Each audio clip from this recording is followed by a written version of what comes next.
جب سورج گہن ہوتا ہے نا، سورج گہن کی بھی نبی کریم صلی اللہ علیہ وسلم نماز پڑھایا کرتے تھے، سورج گہن۔ اب وہ نماز کیسی تھی؟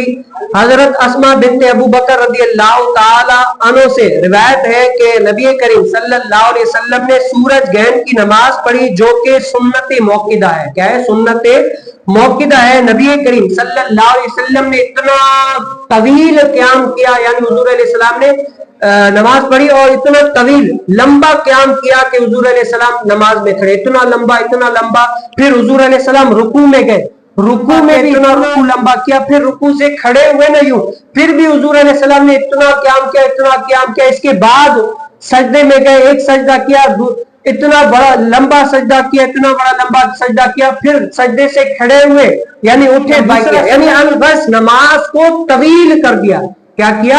نماز کو طویل کیا۔ جب نماز اس طریقے سے مکمل کی نا، پھر نبی کریم صلی اللہ علیہ وسلم نے فرمایا کہ جنت مجھ سے اتنی قریب کر دی گئی کہ میرا دل چاہ رہا تھا کہ میں جنت سے ایک خوشہ اٹھا لوں۔ اب علماء فرماتے کہ انگور یا اس طریقے سے، اور حضور علیہ السلام نے کیا فرمایا؟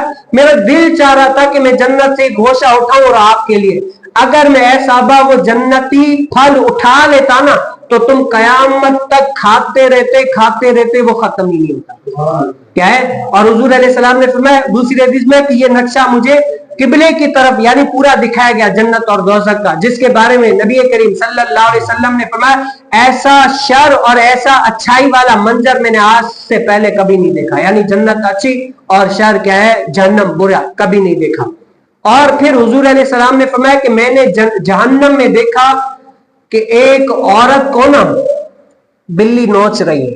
کیا ہے؟ بلی نوچ رہی ہے۔ تو حضور علیہ السلام سے پوچھا کہ یا رسول اللہ بلی عورت کو کیوں نوچ رہی تھی؟ تو حضور علیہ السلام نے فرمایا کہ اس عورت نے بلی کے اوپر ظلم کیا، اس کو باندھ دیا۔ کیا کیا؟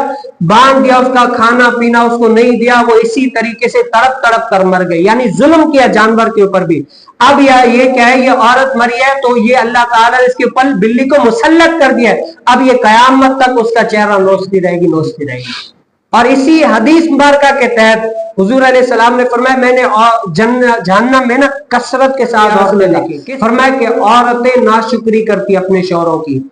آپ سالہ سال اچھے سے اچھا کھلاؤ پلاؤ دو، لیکن کبھی کبھار کوئی ایسی بات ہو گئی تو وہ کہتے ہیں بھئی تم نے کیا ہی کیا ہے میرے لیے۔ نبی کریم صلی اللہ علیہ وسلم نے فرمایا کہ یہ عورت ناشکری کرتی ہے، اس وجہ سے کثرت کے ساتھ جہنم میں عورتیں میں نے دیکھی ہے۔ پھر دوسری حدیث مبارکہ میں فرمایا کہ نہیں بچتی۔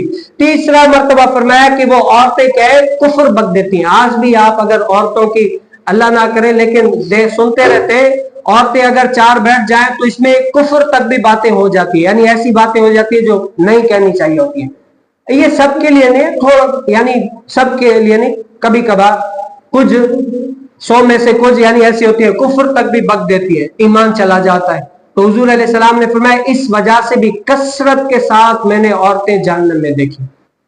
کیا ہے؟ اور یہ جو سورج گہن ہوتا ہے نا کس لیے ہوتا ہے آپ بتائیں؟ سائنسی تحقیق کے مطابق سورج جو گہن ہوتا ہے، اب سائنس کہتی ہے کہ یہ سورج ہے اور سورج کے بالکل سامنے جب چاند آ جاتا ہے نا اور چاند کی روشنی زمین پر پڑ جاتی ہے پوری دھند چھا جاتی ہے، اسی لیے کیا سورج گہن ہو جاتا ہے۔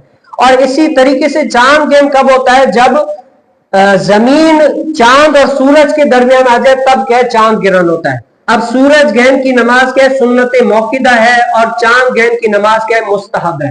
اور سورج گہن کی نماز کیا ہے کہ جماعت کے ساتھ پڑھتے ہیں، اور چاند گہن کی نماز کیا ہے؟ اکیلے پڑھتے ہیں۔ اور ان نمازوں کے لیے سورج گہن کی نماز کے لیے شرط وہی ہے جیسے جمعہ اور عیدین کے لیے شرط ہے، یعنی جمعے کے لیے کم سے کم امام کے علاوہ 3 نماز آدمی ہونا شرط ہے، اسی طریقے سے اس نماز کے لیے بھی وہی حقوق ہے۔